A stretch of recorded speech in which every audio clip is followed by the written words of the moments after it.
In this video, I'm going to show you what to do if the power goes out and you can't open your garage door because you have a garage door opener.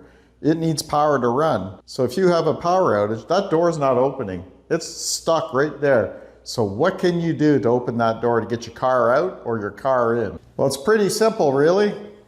Every garage door opener comes with a handle like this, and you might be wondering what it's for.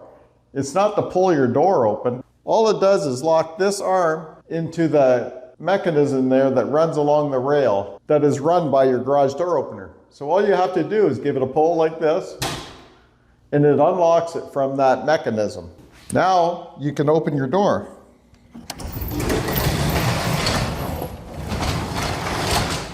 There you go, problem solved. So this is what I'm talking about. This mechanism here, it goes along this rail, driven by the motor actually, and this chain.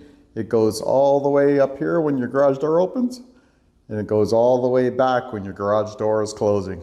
But this part here will lock into that part that moves. So now that our garage door is back down, all we're going to do is go like this.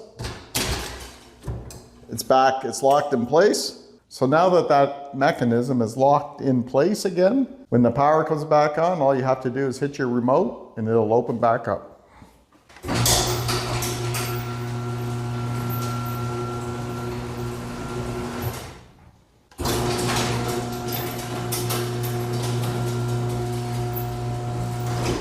Next time you have a power outage, you'll be equipped with this knowledge and you'll be fine. For more garage door repair videos, go here to the left. We have a whole playlist for you to watch.